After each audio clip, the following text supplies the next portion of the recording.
അപ്പോൾ ഫ്രസ്ട്രേഷൻ എന്ന് പറയുന്നത് എല്ലാ തലത്തിലും വരാറുണ്ട്. ബസ് കിടന്ന് ഓടിയതുകൊണ്ട് നേരത്തെ ചെല്ലൂല, ബസ് അതിൻ്റെ രീതിയിലേ പോവുള്ളൂ. എൻ്റെ വീട്ടിൽ എല്ലാ കാര്യങ്ങളും വളരെ ചിട്ടയായിട്ട് വരണം. അന്ന് അവന് ആ 10 ലക്ഷം രൂപ ആവശ്യമായിരുന്നു. അവനൊരു ആക്സിഡൻറ്റ് കേസ് ഉണ്ടായിട്ട് അവൻ കടത്തി കയറി കഴിഞ്ഞപ്പോൾ ഈ 10 ലക്ഷം രൂപ അവന് ആവശ്യമായിരുന്നു. ഞാൻ ഉപയോഗിക്കില്ല. എനിക്ക് 2 മക്കളുണ്ട്. അവരോട് പറഞ്ഞിട്ടുണ്ട്, കല്യാണം കഴിച്ചു കഴിഞ്ഞപ്പോൾ അവൾക്ക് സ്പീഡില്ല, സമയത്ത് ഭക്ഷണം കിട്ടണില്ല എന്നൊക്കെ പറഞ്ഞ് പരാതിയും കംപ്ലൈൻറ്റും ആയി.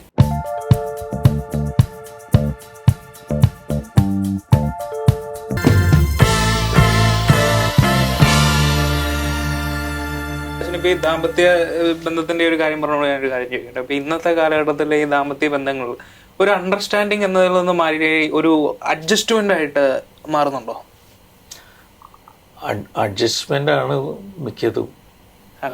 അവിടെ ഒരു അണ്ടർസ്റ്റാൻഡിങ്ങിൻ്റെ ഒരു തലം ഇല്ല, തലം അധികം കാണുന്നില്ല. ഇപ്പോൾ പ്രത്യേകിച്ച് ഞങ്ങളുടെ കൗൺസിലിംഗ് രംഗത്ത് ഇവർ അഡ്ജസ്റ്റ് ചെയ്ത് ജീവിക്കുന്നു എന്നല്ലാതെ ഒരു അണ്ടർസ്റ്റാൻഡിങ് തലത്തിലോട്ട് ഞങ്ങൾ കാണുന്നത് ചെറിയ പെർസെൻറ്റേജ് മാത്രമേ ഉള്ളൂ. അങ്ങനെ ഒരു കാലഘട്ടം ഉണ്ടായിരുന്നോ ഈ അണ്ടർസ്റ്റാൻഡിങ് രീതിയിലുള്ളൊരു കാലഘട്ടം ഉണ്ടായിരുന്നു എന്ന് പറഞ്ഞാൽ നമ്മൾ ഈ ഫാർമർ ലെവലിൽ കൃഷി മാത്രമായിരുന്ന കാലത്ത് വ്യക്തമായ ബൗണ്ടറീസ് ഉണ്ടായിരുന്നു.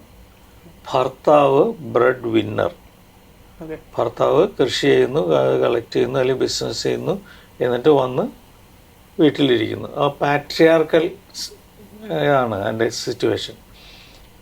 ഭാര്യ ഹൗസ് വൈഫ്, കുട്ടികളെ വളർത്തുന്നു, പാചകം ചെയ്യുന്നു, അടിക്കുന്നു, തുടയ്ക്കുന്നത്. ആ കാലഘട്ടം മാറി. ഒരു ട്രാൻസിഷനാണ് നമ്മൾ. ഞാൻ നേരത്തെ സൂചിപ്പിച്ച പോലെ ഒരു കോളേജിലെ ക്ലാസ് നോക്കിക്കഴിഞ്ഞാൽ നമുക്ക് മനസ്സിലാവും. അതായത് ബോയ്സിൻ്റെ ഡ്രോപ്പ് ഔട്ട് ലെവൽ വളരെ ഹൈ ആണ്. അത് കഴിഞ്ഞ് ഡ്രോപ്പ് ഔട്ട് ആയി കഴിഞ്ഞാൽ അവർ ചെറിയ ചെറിയ ജോലികൾ എടുത്താണ് അവർ പോകുന്നത്. അതേസമയം പെൺകുട്ടികൾ നന്നായിട്ട് പഠിച്ച് നല്ല ജോലിയിൽ പ്രവേശിക്കുന്നുണ്ട്. കല്യാണം വരുമ്പോൾ മിസ്മാച്ച് വരുന്നു. അപ്പോൾ അവിടെ അണ്ടർസ്റ്റാൻഡിങ് വരുന്നില്ല, അഡ്ജസ്റ്റ്മെൻറ്റേ വരുന്നുള്ളൂ. ഇപ്പോൾ ഒരു ഉദാഹരണം, IAS പഠിച്ച ഒരു പെൺകുട്ടി 3 പ്രാവശ്യം എഴുതി കിട്ടിയില്ല, പിന്നെ വേറൊന്നിന് പഠിച്ചുകൊണ്ടിരിക്കുക. കല്യാണം കഴിച്ചിരിക്കുന്ന അഡ്വക്കേറ്റാണ്.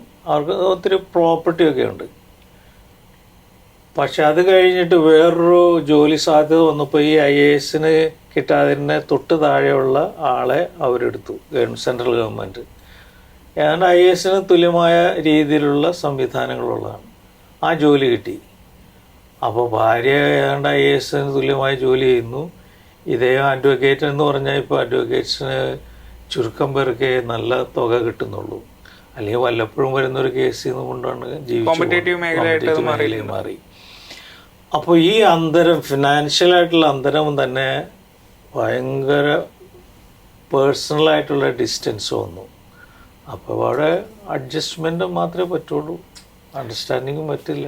അച്ഛൻ്റെ ഒരു വ്യക്തിപരമായ ജീവിതത്തിലോട്ട് വരുവാണെങ്കിൽ അച്ഛനിപ്പോൾ ഈ കൗൺസിലിംഗ് മേഖലയിൽ തന്നെ ഒരുപാട് വർഷങ്ങളായി വലിയ അനുഭവ സമ്പത്തോടുകൂടിയൊക്കെയാണ് അച്ഛൻ ഇപ്പോൾ ഇരിക്കുന്നത്. അച്ഛൻ ഈ ഒരു കൗൺസിലിംഗ് മേഖലയിലോട്ടും ഒപ്പം ഈ പൗരോഹിത്യം എന്ന മേഖലയിലോട്ടൊക്കെ കടന്നു വരാനുള്ള ഒരു സാഹചര്യം എങ്ങനെയായിരുന്നു? പൗരോഹിത്യം എന്ന് പറയുന്നത് എൻ്റെ ചെറുപ്പത്തിൽ എൻ്റെ അച്ഛനായിരുന്നു. അപ്പോൾ അദ്ദേഹത്തിൻ്റെ ഒരു മോഡൽ എനിക്ക് സ്വാധീനിച്ചിട്ടുണ്ട്. അങ്ങനെ പൗരോഹിത്യത്തിൽ ഞാൻ തിയോളജി പഠിക്കുന്നത് പൂനെ ക്യാമ്പസിലാണ്. പൂനെ ക്യാമ്പസിൽ അമേരിക്കൻ ഒരു ജെസ്യൂട്ട് ഫാദർ ഡിക് മക്യൂ എന്ന് പറഞ്ഞിട്ട്, അദ്ദേഹം മരിച്ചുപോയി. അദ്ദേഹം സൈക്കോളജിസ്റ്റായിരുന്നു. അദ്ദേഹം എല്ലാ വർഷവും വെക്കേഷന് അമേരിക്കയിൽ ചെന്നിട്ട് ഏറ്റവും നൂതനമായ തെറപ്യൂട്ടിക് ട്രീറ്റ്മെൻറ്റ്, തെറപ്പി മോഡൽ പഠിച്ചു വരും എന്ന് ഞാൻ അദ്ദേഹത്തിന് ശിഷ്യപ്പെട്ടു. അപ്പോൾ അദ്ദേഹത്തിൻ്റെ ശിഷ്യന്മാരെ നൽകി ഞങ്ങളൊരു 10-15 പേരുണ്ടാവും. ഞങ്ങളൊക്കെ ഒരുമിച്ചൊരു വീക്കെൻഡ് അല്ലെങ്കിൽ മാസത്തിലൊരിക്കൽ ഒരു വർക്ക്ഷോപ്പ് സംഘടിപ്പിക്കും. അങ്ങനെ ഞാൻ അതിൽ ഇൻട്രസ്റ്റഡായി കഴിഞ്ഞിട്ട് ഞാൻ ഇന്ത്യയിൽ കിട്ടാവുന്ന ഷോർട്ട് കോഴ്സസ്, കൗൺസിലിങ്ങിനെ കുറിച്ചുള്ള ഷോർട്ട് കോഴ്സ് ബാംഗ്ലൂർ, മദ്രാസ്, ബോംബെ, ഇങ്ങനെയുള്ള ഓരോ സ്ഥലത്തും പോയി അറ്റൻഡ് ചെയ്തു. പക്ഷെ ഇന്ത്യയിലുള്ള 82 അവസ്ഥ ഞാൻ പറയുന്നത്, 74 മുതൽ 82 വരെയുള്ള കാലഘട്ടത്തിൽ ഇന്ത്യയിൽ ഒരു യൂണിവേഴ്സിറ്റിയിലും കൗൺസിലിംഗ് ഇല്ല. അതുകൊണ്ട് ഞാൻ 82 അമേരിക്കയിൽ ഡുഖെയ്ൻ യൂണിവേഴ്സിറ്റി പോയിട്ടാണ് കൗൺസിലിംഗ് പഠിച്ച് തിരിച്ചു വരുന്നത്. 86 തിരിച്ചു വരുന്നു. 86 മുതൽ ഞാൻ കൗൺസിലിംഗ് പ്രാക്ടീസ് ചെയ്യുന്നു. കാരണം മാസ്റ്റേഴ്സ് കഴിഞ്ഞാലേ നമുക്ക് പ്രാക്ടീസ് ചെയ്യാം. ആദ്യമായിട്ട് ഡീൽ ചെയ്ത കേസ് ഓർമ്മയുണ്ടോ? ഞങ്ങളുടെ പഠനത്തിൻ്റെ ഭാഗമായിട്ട് അമേരിക്കയിൽ ഞാൻ ആദ്യമായിട്ട് ഡീൽ ചെയ്ത 2 കേസ് ഞാൻ എപ്പോഴും ഓർക്കുന്നുണ്ട്. ഒന്നൊരു യുവാവാണ്. പുള്ളിയുടെ പ്രസൻറ്റിങ് പ്രോബ്ലം ഈ സെക്ഷൽ ഓറിയൻറ്റേഷനെ കുറിച്ചുള്ള കൺഫ്യൂഷനാണ്. പുള്ളിക്ക് 2 തരത്തിലുള്ള എക്സ്പീരിയൻസ് ഉണ്ടായിട്ടുണ്ട്. ഹോമോസെക്ഷൽ എക്സ്പീരിയൻസ് ഉണ്ട്, ഹെട്രോസെക്ഷൽ എക്സ്പീരിയൻസ് ഉണ്ട്. അപ്പോൾ സെക്ഷൽ ഓറിയൻറ്റേഷൻ ഏതാണെന്ന് എനിക്ക് തിരിച്ചെടുക്കാൻ പറ്റുന്നില്ല. അപ്പോൾ ഞങ്ങളെപ്പോഴും പഠിപ്പിക്കുന്നത് ഒന്ന് ഇതാണ്, പ്രസൻറ്റിങ് പ്രോബ്ലം അല്ല റിയൽ പ്രോബ്ലം. അപ്പോൾ ഇതിനെക്കുറിച്ച് കൗൺസിലിംഗ് 2 സെഷൻ കഴിഞ്ഞു, നമ്മളെങ്ങും എത്തിയില്ല. 3ാമത്തെ സെഷനിലാണ് ആൾ ഓപ്പൺ അപ്പ് ചെയ്യുന്നത്. പുള്ളിയുടെ പ്രശ്നം lack of confidence and lack of self esteem ആയിരുന്നു ശരിക്കും ആക്ച്വൽ പ്രോബ്ലം. പിന്നെ 2ാമത്തെ ഒരു കേസ് പ്രായമായ ഒരു ലേഡി, പുള്ളി ഡിപ്രഷൻ കേസിലാണ്, ആൾക്കറിയാം. അപ്പോൾ ഒരു തെറപ്യൂട്ടിക് വെന്റിലേഷൻ വേണ്ടിയിട്ട് കൗൺസിലിംഗ് നടത്തിയെന്ന് മാത്രമേ ഉള്ളൂ. അതാണ് ഞാൻ ഓർമ്മയിലുള്ളത്. അച്ഛാ, ഇപ്പൊ നേരത്തെ കേസ് സൂചിപ്പിച്ച പോലെ ഇപ്പൊ 3ാമത്തെ ഇതിലാണ് മനസ്സ് തുറന്നതെന്ന് പറഞ്ഞത്. ശരിക്കും ഈ കൗൺസിലിംഗ് എന്ന് പറയുന്ന ഒരു കുമ്പസാരമാണ്. കൗൺസിലിംഗ് എന്ന് പറയുന്നത് കുമ്പസാരം അത് സ്പിരിച്വൽ രീതിയിലാണ്. പിന്നെ അത്ര ആഴത്തിലൊന്നും പോവില്ല. ഒരാൾക്ക് അധികം സമയമെടുക്കാൻ കിട്ടില്ല. ഒരു 2-3 മിനിറ്റേ പറ്റുള്ളൂ. അപ്പോൾ അതിലും പ്രധാനമായിട്ടും സ്പിരിച്വലായിട്ടുള്ള രീതിയിൽ അങ്ങ് കൈകാര്യം ചെയ്യുള്ളൂ. കൗൺസിലിംഗ് എന്ന് പറഞ്ഞാൽ അത് വലിയൊരു പ്രോസസ്സാണ്. അത് നമ്മൾ ഒരു സെഷൻ തന്നെ മിനിമം 1 മണിക്കൂർ എടുക്കും. അത് ചിലർ ഡിമാൻഡ് ചെയ്യും 2 മണിക്കൂർ വേണം, 3 മണിക്കൂർ വേണം, 4 മണിക്കൂർ വേണമെന്നൊക്കെ. അവർക്കിങ്ങനെ പറഞ്ഞുകൊണ്ടേയിരിക്കണം. സാധാരണ 1 മണിക്കൂറാണ് ഒരു സെഷൻ. 2-3 ഇതൊക്കെ കഴിയുമ്പോഴാണ് അവരും പതുക്കെ ട്രാക്കിലോട്ട് വരുന്നത്. അവർ മറച്ചു വെച്ചതല്ല, അവർ കൺഫ്യൂസ്ഡായിരുന്നു. അവരുടെ കൺഫ്യൂഷൻ നമ്മളോട് ഇങ്ങനെ സംസാരിച്ച് അതാണല്ലോ തെറപ്യൂട്ടിക് എന്ന് പറയുന്ന ഒരു സമീപനത്തിലൂടെയാണ് അവർ തന്നെ അവരുടെ ഒരു ഇൻസൈറ്റ് ലെവലിലേക്ക് വരുന്നു. ആ ഇൻസൈറ്റ് ലെവലിലോട്ട് വന്നാണ് എനിക്ക് കോൺഫിഡൻസ് ലെവൽ കുറവാണ്, സെൽഫ് എസ്റ്റീം കുറവാണ്, അതാണ് ഹാൻഡിൽ ചെയ്യേണ്ടതെന്ന് മനസ്സിലായത്. അച്ഛനിപ്പോൾ ഈ സ്പിരിച്വാലിറ്റിനെ കുറിച്ചൊരു മെൻഷൻ പറഞ്ഞുകൊണ്ട് ഞാൻ ചോദിക്കട്ടെ. ഇപ്പം IQ-നെ കുറിച്ചും EQ-നെ കുറിച്ചൊക്കെ അച്ഛൻ പറഞ്ഞു. SQ എന്ന് പറയുന്നൊരു സംഭവമുണ്ട്, സ്പിരിച്വാലിറ്റി കോഷ്യൻ്റ് എന്ന് പറയുന്നൊരു സംഭവമുണ്ട്. അപ്പോൾ ഈ സ്പിരിച്വാലിറ്റി കോഷ്യൻ്റ് ഒക്കെ ഒരു വ്യക്തിയുടെ ജീവിതത്തിൽ എത്രമാത്രം പ്രാധാന്യമാണ്, അല്ലെങ്കിൽ ഒരു ആത്മീയമായ ഒരു അന്തരീക്ഷം എന്ന് പറയുന്ന ഒരു വ്യക്തിനെ ശരിക്കും എങ്ങനെയാണ് സഹായിക്കുന്നത്? വളരെ പ്രധാനപ്പെട്ടതാണ്. കാരണം എങ്ങും പിടിവള്ളി കിട്ടാതെ വരുന്ന അവസ്ഥയിൽ അവർക്ക് നമുക്ക് അതീതമായ ഒരു ശക്തിയിലുള്ള പിടുത്തമാണ് അവരെ കയറ്റിക്കൊണ്ടുവരുന്നത്. ഇപ്പോൾ ആൽക്കഹോളിസത്തിൻ്റെ ട്രീറ്റ്മെൻറ്റ് എന്താണെന്ന് ചോദിച്ചു കഴിഞ്ഞാൽ പ്രധാനമായിട്ട് ഡി അഡിക്ഷൻ എന്ന് പറയുമെങ്കിലും അതിൻ്റെ ഫോളോ അപ്പാണ് പ്രധാനപ്പെട്ടത്. ഫോളോ അപ്പ് എന്ന് പറയുന്നത് ആൽക്കഹോളിക് അനോണിമസ് എന്ന കൂട്ടായ്മ, അത് ആഴ്ചയിൽ ഒരിക്കൽ അതിൽ പങ്കെടുത്തിരിക്കണം. ഈ കൂട്ടായ്മ ഉണ്ടാക്കിയത് 2 കുടിയന്മാരാണ്. അമേരിക്കയിലുള്ള 2 കുടിയന്മാർ കൂടി നിർത്തി കഴിഞ്ഞപ്പോൾ നമുക്കിങ്ങനെ പോയാൽ പറ്റില്ല എന്ന് കണ്ടിട്ട് അവരൊരു കൂട്ടായ്മ സ്ഥാപിച്ചു. ഈ കൂട്ടായ്മയ്ക്ക് 12 പ്രിൻസിപ്പിളുള്ളതിൽ ആദ്യത്തെ പ്രിൻസിപ്പിള് ഞങ്ങൾ ബലഹീനരാണ്, ഞങ്ങളുടെ കരുത്ത് കൊണ്ട് ഈ കുടി നിർത്താൻ സാധിക്കില്ല എന്ന് ഞങ്ങൾ വിശ്വസിക്കുന്നു. അതുകൊണ്ട് ഞങ്ങൾക്ക് അതീതമായ ഒരു ശക്തിയിൽ ഞങ്ങൾ ഉറച്ചു വിശ്വസിക്കുന്നു എന്ന് പറഞ്ഞാൽ സ്പിരിച്വൽ ഡയമെൻഷനാണ്. ആദ്യത്തെ പ്രിൻസിപ്പിളാണ് അത് കൊണ്ടുവന്നിരിക്കുന്നത്. അതിനായിട്ട് ഞാനൊരു മറിച്ചൊരു കാര്യം ചോദിക്കട്ടെ. ഇപ്പം ഇന്നത്തെ കാലഘട്ടത്തിൽ പല യുവതലമുറ അവർ നിരീശ്വരവാദികളാണ്. അവർ പറയുന്നത് അങ്ങനെ ഒരു പവറേ ഇല്ല എന്നാണ് പറയുന്നത്. അതിനോട് അച്ഛൻ എങ്ങനെയായിരിക്കും പ്രതികരിക്കുന്നത്? അങ്ങനെ വന്ന് എൻ്റെ അടുത്ത് ഒരു കേസ് വന്നു. കേസ് വന്നു കഴിഞ്ഞപ്പോൾ കൗൺസിലിംഗ് ഞാൻ നോക്കിയിട്ട് യേശുന്നില്ലായിരുന്നു. കാരണം അവർക്ക് എങ്ങൊന്നും ആൾ ഡിപ്രസ്ഡാണ്, പക്ഷേ ഒന്നിലേയും ഒന്ന് പിടിമുറുക്കാനൊന്നുമില്ല. അപ്പം ഞാൻ പറഞ്ഞു എന്നാൽ മരുന്നിലേക്ക് പോകും, അല്ലാതെ രക്ഷയില്ല എന്ന് പറഞ്ഞു. അപ്പം അത് ഒരു സ്പിരിച്വൽ ഡയമെൻഷൻ വളരെ ഹീലിംഗ് പവറുള്ളതാണ്, ഭയങ്കര ഹീലിംഗ് പവറുള്ളതാണ്. അതായത് എൻ്റെ അമ്മ മരിച്ചു, എനിക്ക് സഹിക്കാനാവുന്നില്ല, അല്ലെങ്കിൽ എൻ്റെ കുഞ്ഞു മരിച്ചു, എനിക്ക് സഹിക്കാനാവുന്നില്ല എന്ന് പൊട്ടിക്കരിഞ്ഞ് വരുന്നവർക്ക് നമുക്കെന്താ പറഞ്ഞു കൊടുക്കാൻ പറ്റുക? കുഞ്ഞിനെ തിരിച്ചു കൊടുക്കാനാവില്ലല്ലോ. ആ സമയത്തൊക്കെ നമ്മുടെ ഫെയ്ത്ത്, അതിൽ നിന്ന് ശക്തി ആർജിക്കാനേ പറ്റുള്ളൂ. നമ്മൾ ഒരു ദൈവത്തിൽ വിശ്വസിക്കുന്നു, ഒരു ഈശ്വരനിൽ വിശ്വസിക്കുന്നു. നമ്മുടെ വേദനയും പ്രയാസവും ആ കുഞ്ഞിനെയും ആ ശക്തിയിലേക്ക് അങ്ങ് അർപ്പിച്ച് നമ്മുടെ മനസ്സിനെ ശാന്തമാക്കുക എന്ന് 1, 2, 3 സെഷനിലൂടെ പറഞ്ഞു കൊടുത്താൽ ചിലപ്പോൾ യേശു. അപ്പോൾ ആ അർപ്പിക്കാനായിട്ടുള്ള ശക്തി അവിടെ ഇല്ലെങ്കിൽ എവിടെ കൊണ്ടുവന്ന് അർപ്പിക്കുന്നത്? എൻ്റെ മാനുഷികവുമായിട്ട് എനിക്ക് കൈകാര്യം ചെയ്യാൻ പറ്റാത്ത ഫ്രസ്ട്രേഷൻ, സഹനം, സ്ട്രെസ്സ് എവിടെ കൊണ്ടുവന്ന് ഇറക്കി വയ്ക്കും? ഇറക്കി വയ്ക്കാൻ ഒരു അത്താണി വേണമല്ലോ. നമ്മൾ തന്നെ സൃഷ്ടിച്ചെടുക്കണ ഒരു അത്താണി, അല്ലാതെ ഇറക്കി വയ്ക്കാൻ പറ്റില്ല. പക്ഷേ അപ്പോൾ ഈ കൗൺസിലിംഗ് എന്ന് പറയുന്ന മേഖലയെ കുറിച്ച് ഇന്നും ഒരുപാട് അന്ധവിശ്വാസങ്ങൾ, ഒരുപാട് കെട്ടുകഥകളൊക്കെ നിലനിൽക്കുന്ന ഒരു മേഖലയാണ്. പ്രത്യേകിച്ച് ഇതിൽ മാനസികമായി എന്തോ വിഭ്രാന്തി ഉള്ളവരാണ് ഇതിൽ വരുന്നതെന്നൊക്കെയാണ്. ശരിക്കും ഒരു വ്യക്തി ഏതൊരു ഘട്ടത്തിലാണ് ഈ ഒരു കൗൺസിലറിനെ സമീപിക്കേണ്ടി വരുന്നത്? കൗൺസിലിംഗ്, മാനസിക ചികിത്സ എന്ന് പറയുമ്പോൾ ഒത്തിരി തെറ്റിദ്ധാരണകളുണ്ട്. മനസ്സ് എവിടെ ഇരിക്കണേ എന്നുള്ളൊരു ചോദ്യമുണ്ട്. അപ്പോൾ സാഹിത്യകാരന്മാർ ചിലർ വികാരങ്ങളെ, മനസ്സ് വികാരങ്ങളാണല്ലോ. ഇപ്പം ദേഷ്യം എവിടെ ഇരിക്കണു? അപ്പോൾ ചിലർ പറയും ദേഷ്യം മൂക്കത്തായിരിക്കുന്നത്, കണ്ണിലായിരിക്കുന്നത് എന്നൊക്കെ പറയും. അതുപോലെ മനസ്സ് ഒരു ശരീരത്തിൻ്റെ ഒരു ഭാഗത്ത് ഇരിക്കുന്നതല്ല, ശരീരം തന്നെയാണ് മനസ്സ്. സൈക്കോസൊമാറ്റിക് എന്നുള്ള പദം ഉപയോഗിക്കാറുണ്ട്. ശരീരത്തിന് അസുഖം വന്നാൽ മനസ്സിനും സുഖമില്ല, മനസ്സിന് അസുഖം വന്നാൽ ശരീരത്തിന് സുഖമില്ല. ഇപ്പം അത് കുറച്ചുകൂടിയും കോൺക്രീറ്റ് ആയിട്ട് പറയുന്നുണ്ട്. നമ്മുടെ ബ്രെയിനാണ് മനസ്സെന്ന് പറയുന്നത്. കാരണം ബ്രെയിനിലുള്ള ന്യൂറോ ട്രാൻസ്മിറ്റേഴ്സിൻ്റെ ഏറ്റക്കുറച്ചിൽ, ഇപ്പം ന്യൂറോ ട്രാൻസ്മിറ്റർ നമ്മൾ പലരും കേട്ടിട്ടുള്ളത് ഡോപ്പാമിൻ, സെറട്ടോണിൻ എന്നൊക്കെ പറയുന്നതിൻ്റെ ഏറ്റക്കുറച്ചിൽ കൊണ്ടാണ് നമ്മൾ ഡൗണായി പോകണു, അല്ലെങ്കിൽ ഉന്മേഷം കിട്ടുന്നു. അപ്പോൾ ബ്രെയിൻ എന്ന് പറയുന്നതാണ് നമ്മുടെ മനസ്സെന്ന് പറയുന്നത്. ഇപ്പോൾ പറയുന്ന 2 ബ്രെയിൻ ഉണ്ടെന്നാണ് പറയുന്നത്. ഇത്രയും കാലം ഒരു ബ്രെയിനെ കുറിച്ചേ പറഞ്ഞിരുന്നുള്ളൂ. കുസാറ്റിലെ റിസർച്ച് സെൻറ്ററിൻ്റെ ആളെ ഒരു ക്ലാസ് എടുക്കാൻ വന്നായിരുന്നു. അപ്പോൾ അദ്ദേഹം പറഞ്ഞിരുന്നു 2 ബ്രെയിനുണ്ട് ഇപ്പോൾ.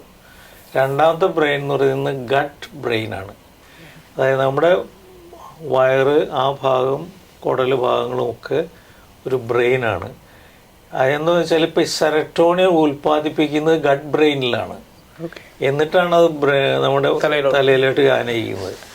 അപ്പോൾ അതുപോലെ എല്ലാ സിസ്റ്റത്തിലും ഇതൊരു ഗട്ട് ബ്രെയിനാണ്. ഈ ബ്രെയിനും തലയിലെ ബ്രെയിനും കോൺസ്റ്റൻറ്റ് കോണ്ടാക്റ്റിലും കമ്മ്യൂണിക്കേഷനിലാണ് പ്രവർത്തിക്കുന്നത്. അതുകൊണ്ട് വയറിന് അസുഖം വന്നാൽ തലയ്ക്ക് അസുഖമാണ്, തലയ്ക്ക് അസുഖം വന്നാൽ വയറിന് അസുഖമുണ്ട്. പലപ്പോഴും ഈ ചെറിയ അസ്വസ്ഥത, അതായത് ഉദാഹരണത്തിന് ഡിപ്രഷൻ, അതിനെ കോമൺ കോൾഡ് എന്നാണ് പറയുന്നത്. സാധാരണക്കാർക്ക് നമുക്ക് എല്ലാ ദിവസവും ചില ദിവസങ്ങളും ഉന്മേഷം ഉണ്ടാകും, ചില ദിവസം ഉന്മേഷം ഉണ്ടാവില്ല. അത് ചെറിയ തലത്തിൽ ഇങ്ങനെ ഏറ്റക്കുറച്ചിലുണ്ടാകുന്നത് എല്ലാവരും ഹാൻഡിൽ ചെയ്തുകൊണ്ട് പോകാറുണ്ട്. ചിലർ ഡൗണായി കഴിഞ്ഞാൽ അവിടെ തന്നെ കുറച്ച് അങ്ങ് നിന്നു പോകും. അപ്പോഴാണ് നമ്മുടെ സഹായത്തിന് വരുന്നത്. ഇവിടെ പ്രശ്നം വരുന്നത് കൗൺസിലിങ്ങും സൈക്യാട്രിയും, സൈക്യാട്രി എന്ന് പറഞ്ഞാൽ സ്കിസോഫ്രേനിയ, അത് മേജർ ഡിസോർഡറും ഒരുപോലെ കാണും എല്ലാവരും. മൈനർ ഡിസോർഡർ എന്ന് പറഞ്ഞാൽ അല്പം OCD, ഇങ്ങനെ കഴുകണമെന്നൊക്കെ തോന്നൽ, അല്ലെങ്കിൽ ഡിപ്രഷൻ, ഇതൊക്കെ കൗൺസിലിങ്ങിൽ കൈകാര്യം ചെയ്യാൻ പറ്റുന്ന കാര്യങ്ങളാണ്. പക്ഷെ കൗൺസിലിങ്ങിന് വന്നു കഴിഞ്ഞാൽ ഇവന് എന്തോ മാനസിക രോഗമുണ്ട്. മാനസിക രോഗം എന്ന് പറയുന്നത് ചങ്ങലയിലിട്ട കേസുകളാണ് അവർ സാധാരണ മനുഷ്യരുടെ മനസ്സിൽ വരുന്നത്. പണ്ട് ചങ്ങലയിലായിട്ടുകൊണ്ടിരുന്നത്, ഇന്നത്തെ ലെവലിൽ കുതിരവട്ടം എന്നൊക്കെ വിശേഷിപ്പിക്കുന്നത്. കുതിരവട്ടത്തിൽ പോയി കഴിഞ്ഞാൽ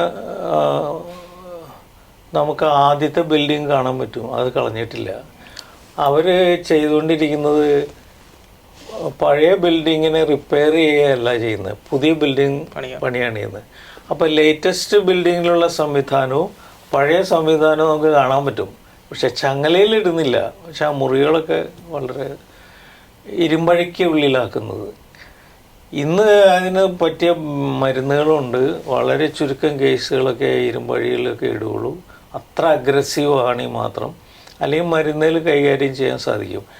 അപ്പോൾ ഇതിനെ ഇക്വേറ്റ് ചെയ്യുന്നതുകൊണ്ടാണ്, അതായത് ചെറിയ അസ്വസ്ഥതകളെ കൈകാര്യം ചെയ്യുന്നതാണ് കൗൺസിലിംഗ്. മേജറായി കഴിഞ്ഞാൽ അത് സൈക്കാട്രി മെഡിസിനും കൗൺസിലിങ്ങിലൂടെയാണ് കൈകാര്യം ചെയ്യുന്നത്. അതിൽ കൂടുതലും ആയിക്കഴിഞ്ഞാൽ, അതായത് ഹോമോസൈഡൽ, സൂയിസൈഡൽ, ഈ രണ്ട് ടെൻഡൻസി ഉണ്ടെങ്കിൽ, ഹോമോസൈഡൽ എന്ന് പറഞ്ഞാൽ മറ്റുള്ളവർ കൊല്ലണം എന്നുള്ളത് തോന്നൽ, സൂയിസൈഡൽ എന്ന് പറഞ്ഞാൽ തന്നെത്താൻ ചാവണം എന്നുള്ളത്, ഇങ്ങനെയുള്ള കേസുകളൊക്കെ മാത്രമേ ഈ മുറികളിലൊക്കെ ആക്കുള്ളൂ. അല്ലാതെ മരുന്നുകൊണ്ട് അവർ ഫ്രീ ആയിട്ട് അതിലൂടെ നടക്കുന്നു. കൗൺസിലിങ്ങിന് വരുമ്പോൾ കുറച്ചുകൂടി അങ്ങനെയുള്ള കേസുകൾ വരുന്നതിന് സപ്പോർട്ടീവ് തെറപ്പി എന്ന് പറയും, അല്ലെങ്കിൽ നമ്മൾ തെറപ്യൂട്ടിക് സമീപനത്തിലൂടെയാണ് ഇങ്ങനെ. പക്ഷെ അതിൻ്റെ ഒരു കാര്യം കൂടെ ചോദിച്ചോട്ടെ, ഇപ്പൊ ഈ ഒരുപാട് കൗൺസിലേഴ്സും ഡോക്ടേഴ്സും അപ്പൊ അവരെല്ലാം ഇത് അറിയുന്നവരാണ്, ഇതിന് ട്രെയിൻഡ് ആണ്. പക്ഷെ എങ്കിൽ പോലും നമ്മൾ ഈ അടുത്ത ചില വാർത്തകൾ പരിശോധിക്കുമ്പോൾ ചില ഡോക്ടർമാര് കൗൺസിലേഴ്സ് ഒക്കെ ആത്മഹത്യ ചെയ്യുന്ന ഒരു പ്രവണത നമ്മൾ കാണുന്നു. അതെന്തുകൊണ്ടായിരിക്കും അവര് തന്നെ ഇതിന് കീഴടങ്ങേണ്ടി വരുന്നത്? അത് സെൽഫ് അവയർനെസ് എന്ന് പറയുന്നൊരു കോൺസെപ്റ്റ് ഉണ്ട്. അത് സോക്രട്ടീസ് പോലും പറഞ്ഞു, ഏറ്റവും വലിയ ജ്ഞാനം പറയുന്നത് അവനവനെ കുറിച്ചുള്ള അറിവും ജ്ഞാനമാണ്. രോഗാവസ്ഥയിൽ ഇരിക്കുന്ന ഒരാൾക്ക് സെൽഫ് അവയർനെസ് കൃത്യമായിട്ട് കിട്ടണമെന്നില്ല. അതുകൊണ്ടാണ് ഇപ്പോൾ ഫിസിഷ്യൻ തന്നെയാണെങ്കിലും തന്നെത്താൻ ചികിത്സിക്കരുതെന്നാണ് പറയുന്നത്. അതായത് ആൾ ഇമോഷണലി ഇൻവോൾവ് അല്ലേ ആളുടെ രോഗത്തിൽ, അപ്പോൾ തന്നെത്താൻ ചികിത്സിച്ച് ശരിയാവില്ല. അല്ലെങ്കിൽ അദ്ദേഹത്തിൻ്റെ രോഗത്തിൻ്റെ അവസ്ഥ പൂർണ്ണമായിട്ട് അദ്ദേഹത്തിന് മനസ്സിലാവില്ല. വേറൊരാൾ മാറി നിന്ന് അതിനെ ഒബ്സർവ് ചെയ്യുമ്പോഴാണ് അതിൻ്റെ അവസ്ഥ കൂടുതൽ മനസ്സിലാകുന്നത്. ഈ ആത്മഹത്യ ചെയ്ത ഡോക്ടേഴ്സ് എന്ന് പറയുന്ന അവർ സൈക്കാട്രിസ്റ്റ് അങ്ങനെ ചെയ്തിട്ടുണ്ട്. അത് അവർക്കത് അംഗീകരിക്കാൻ പറ്റിയിട്ടില്ല. അവരൊരു സെൽഫ് ഡിനയലിൽ പോവും. സെൽഫ് ഡിനയൽ എന്ന് പറഞ്ഞാൽ എനിക്ക് അല്പം ഉറക്കക്കുറവുണ്ട്, ഓക്കെ അത് ഞാൻ കൈകാര്യം ചെയ്തോളാം. അല്ലെങ്കിൽ അങ്ങനെ ഓരോ സിംറ്റത്തെ അത് സാരമില്ല, അത് ഞാൻ കൈകാര്യം ചെയ്യാനുള്ളൂ. ഇതെല്ലാം കൂടെ ഒന്നിച്ചു കൂടിയിട്ടാണ് സൂയിസൈഡൽ തോട്ട്സ് വരുന്നത്. അത് ഇമ്പൾസീവായിട്ട് വരുന്നു, അത് അറ്റംപ്റ്റ് ചെയ്യുന്നു, അങ്ങനെ വന്നു. പക്ഷെ അച്ഛൻ്റെ ഒരു കൗൺസിലിംഗ് മെത്തേഡ് പരിശോധിക്കാൻ കൂടുതലും കഥകളിലൂടെ ഉള്ള ഒരു ഇതാണ് തെറാപ്യൂട്ടിക് സ്റ്റോറി ടെല്ലിംഗ് എന്ന് പറയുന്നത്. ആ ഒരു മെത്തേഡ് എന്താണ്? പ്രത്യേകിച്ച് നമ്മുടെ എസ്എച്ച്യൂഷനിലെ ലൈറ്റ് ഹൗസിലും അച്ഛൻ ആ ഒരു ശുശ്രൂഷയാണ് നിർവഹിച്ചുകൊണ്ടിരിക്കുന്നത്. അത് എങ്ങനെയാണ്? അതായത് പുതിയ ഒരു തെറപ്പി മോഡലാണ് സ്റ്റോറി ടെല്ലിംഗ്. അപ്പോൾ അതിനധികം ലിറ്ററേച്ചർ ഇല്ല. ഇപ്പോൾ ലിറ്ററേച്ചർ ഇതിനെക്കുറിച്ച് സ്റ്റോറി ടെല്ലിംഗ് എന്ന് പറഞ്ഞ് പറയുന്നതല്ലാതെ ലിറ്ററേച്ചർ ഇല്ല. അപ്പോൾ എൻ്റെ മനസ്സിൽ തോന്നി കുറച്ച് ലിറ്ററേച്ചർ മലയാളത്തിലെങ്കിലും ഉണ്ടാക്കുക. അപ്പോൾ അതിൻ്റെ ലക്ഷ്യം, കാരണം പഴയ ഗുരുക്കന്മാരെ വിശകലനം ചെയ്ത് കഴിഞ്ഞാൽ അവരുടെ ടീച്ചിങ് മുഴുവൻ സ്റ്റോറി ടെല്ലിംഗ് ആണ്. ജീസസ് സ്റ്റോറി ടെല്ലിംഗ് ആണ്, ബുദ്ധൻ സ്റ്റോറി ടെല്ലിംഗ് ആണ്, ശ്രീരാമകൃഷ്ണ പരമഹംസൻ സ്റ്റോറി ടെല്ലിംഗ് ആണ്. അപ്പോൾ ഒരു സ്റ്റോറി നമ്മൾ പറഞ്ഞു കഴിഞ്ഞാൽ അത് മനസ്സിലങ്ങ് പതിയും. അതിന് മുമ്പും പറഞ്ഞൊന്നും പതിയില്ല. ലൈഫുണ്ട്. ഉദാഹരണത്തിന് നാരായണത്ത് ഭ്രാന്തൻ. ഞാൻ പറയാറുള്ളത്, ഭ്രാന്തൻ എന്ന് നമ്മൾ വിളിക്കുന്നുണ്ടെങ്കിലും അദ്ദേഹം ചെയ്യുന്നത് നമ്മൾ വിശകലനം ചെയ്താൽ ഒരു ദിവ്യന് സാധിക്കുന്ന കാര്യമാണ് അദ്ദേഹം ചെയ്യുന്നത്. എന്താണ് അദ്ദേഹം ചെയ്യുന്നത്? രാവിലെ മുതൽ വലിയൊരു കല്ല് ഉരുട്ടി ഒരു പർവ്വതത്തിൻ്റെ ഉച്ചിയിലെത്തിക്കും. ഉച്ച കഴിഞ്ഞാൽ അത് ഉരുട്ടി താഴെ ഇടും. അത് ഉരുണ്ട് താഴോട്ട് പോകുന്നത് നോക്കി അട്ടഹസിച്ച് ചിരിച്ച് ആസ്വദിക്കും. എന്ന് പറഞ്ഞാൽ ജീവിതത്തിൻ്റെ മധ്യഭാഗം വരെ നമ്മൾ കെട്ടിപ്പൊക്കിയിട്ടുള്ള നമ്മുടെ സൗധം, ഒരുപക്ഷെ ബിസിനസ്സായിരിക്കാം, നേട്ടങ്ങളായിരിക്കാം, എല്ലാം കൊണ്ട് ഇടിഞ്ഞു പൊളിഞ്ഞ് താഴോട്ട് വീഴുമ്പോൾ ആ പ്രതിസന്ധിയെ മാറിയെന്ന് നോക്കി രസിച്ച് ആസ്വദിച്ച് ചിരിക്കാൻ സാധിക്കുന്നത് ഒരു ദിവ്യനേ പറ്റുള്ളൂ. അപ്പോൾ ഒരു ദിവ്യനാണ് അതിൽ. അപ്പോൾ ആ ഒരു കഥ പറഞ്ഞിട്ട് നമുക്ക് ഇഷ്ടംപോലെ അതിൻ്റെ ഫിലോസോഫിക്കൽ സൈഡിലോട്ട് പോകാം. ലെറ്റ് ഗോ എന്ന് പറയുന്ന ഒരു ഡിസ്പൊസിഷനാണ്. ഇപ്പം നമുക്ക് ലോസ് ഉണ്ടാവും, ഗ്രീഫ് ഉണ്ടാവും. ഇപ്പോൾ ഒരാൾ മരിച്ചു, നമുക്ക് തിരിച്ചു കൊണ്ടുവരാനൊന്നും പറ്റില്ല. അത് അംഗീകരിക്കണമെങ്കിൽ ആ ലെറ്റ് ഗോ ഡിസ്പൊസിഷൻ നമുക്ക് വരണം. ഓക്കെ, ദൈവത്തിൻ്റെ പ്രത്യേക സാഹചര്യം കൊണ്ട് ഇങ്ങനെ ഇതുകൊണ്ട് മരിച്ചുപോയി, എനിക്ക് നഷ്ടപ്പെട്ടു, എനിക്ക് ഗ്രീഫുണ്ട്, ഞാൻ കരയുന്നു, കുറച്ച് കാലം കഴിയുമ്പോൾ ഞാൻ റിസോൾവ് സ്റ്റേറ്റിലെത്തണം. അപ്പോൾ ഇങ്ങനെ ഓരോ കഥകളിലൂടെ നമ്മൾ പറഞ്ഞു കഴിഞ്ഞാൽ ലെറ്റ് ഗോ ഡിസ്പോസിഷൻ ഞാൻ ആദ്യം വെറുതെ എന്ന് പറഞ്ഞാൽ ആർക്കും ഒന്നും മനസ്സിലാവില്ല. പക്ഷെ നാരായണ ഭ്രാന്തൻ്റെ കഥ പറഞ്ഞിട്ട് ലെറ്റ് ഗോ ഡിസ്പോസിഷനെ കുറിച്ചുള്ള തിയററ്റിക്കലായിട്ട് അല്ലെങ്കിൽ ഫിലോസോഫിക്കലായിട്ടുള്ള കാര്യങ്ങൾ പറഞ്ഞു കഴിഞ്ഞാൽ എല്ലാവർക്കും മനസ്സിലാവും. നമ്മുടെ ലോസ്, എന്ത് ലോസ് ആയാലും അതിൽ പെയിനുണ്ട്. സാമ്പത്തിക ലോസ് ആയാലും അതിലൊക്കെ. അപ്പോൾ അവിടെയൊക്കെ കുറച്ചൊക്കെ ലെറ്റ് ഗോ, ഒരു രോഗം വന്നാൽ ഒരു ലെറ്റ് ഗോ ഡിസ്പോസിഷൻ നമുക്ക് എടുക്കാൻ സാധിച്ചാൽ ഓക്കെ, രോഗം വന്നു, എനിക്കിപ്പോഴല്ലേ രോഗം വന്നുള്ളൂ, വേറെ ചിലർക്ക് രോഗം വന്നത് 8-ാം വയസ്സിൽ, എനിക്ക് 80-ാം വയസ്സിൽ. അപ്പോൾ അതൊരു നേട്ടമല്ലേ, അതൊരു ബ്ലെസ്സിങ് അല്ലേ.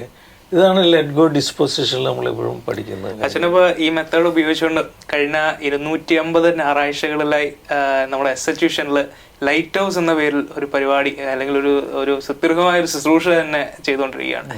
അതെങ്ങനെയായിരിക്കും അച്ഛൻ അതിൻ്റെ ആദ്യത്തെ എപ്പിസോഡും അല്ല ഇന്ന് വരെ ഒന്നും ഓർത്തില്ല. എനിക്ക് തോന്നുന്നു എസ്എച്ച്യൂഷനിൽ തന്നെ ഏറ്റവും കൂടുതൽ എപ്പിസോഡുകളും മുടങ്ങാതെ പോയിരിക്കുന്ന ഒരു പരിപാടി എന്ന് പറയുന്നത് ലൈറ്റ് ഹൗസ് ആണ്. അതിനെങ്ങനെയായിരിക്കും അച്ഛൻ എന്നാൽ ലൈറ്റ് ഹൗസ് തുടങ്ങുന്നതിനെ കുറിച്ച് അച്ഛൻ എന്നോട് ആവശ്യപ്പെട്ട് കഴിഞ്ഞപ്പോൾ ഞാൻ ചിന്തിച്ചു, വലിയ പടാർത്ഥ പറഞ്ഞു കഴിഞ്ഞാൽ ആരും കേട്ടിരിക്കില്ല, മനസ്സിലാക്കില്ല, അത് ഉപേക്ഷിച്ചിട്ട് പോകും.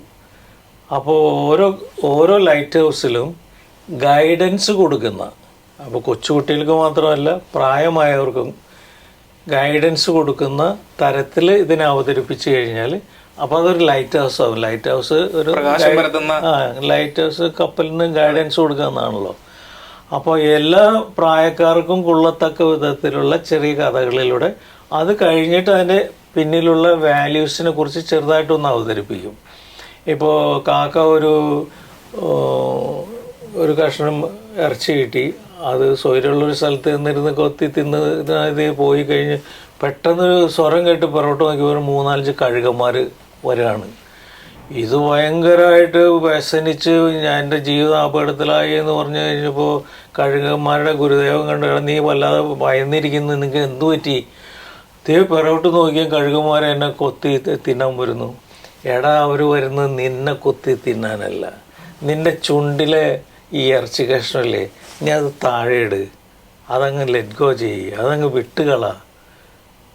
പുള്ളി അതങ്ങ് വിട്ടുകളഞ്ഞപ്പോൾ കഴുകന്മാർ ഊഴിയിട്ട് ആ ഇറച്ചിയുടെ പിന്നാലെ പോയി പുള്ളി രക്ഷപ്പെട്ടു. ഒരു വിട്ടുകൊടുക്കലിൻ്റെ അനുഭവം.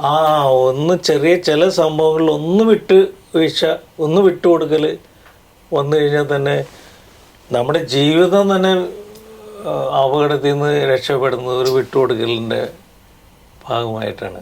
അച്ഛൻ ഇപ്പോൾ അവസാനമായിട്ട് അച്ഛനിപ്പം 1995 അച്ഛൻ്റെ നേതൃത്വത്തിൽ നമ്മുടെ സാന്ത്വന ഇൻസ്റ്റിറ്റ്യൂട്ട് ഓഫ് കൗൺസിലിംഗ് എന്ന സ്ഥാപനം 1990 ഓക്കെ അപ്പോൾ സ്ഥാപിതമാവുകയും ഇന്നത് കേരളത്തിൽ തന്നെ ഒരു പ്രസ്റ്റീജിയസ് ആയിട്ടുള്ള ഒരു കൗൺസിലിംഗ് ഇൻസ്റ്റിറ്റ്യൂട്ടായിട്ട് കഴിഞ്ഞിരിക്കുകയാണ്.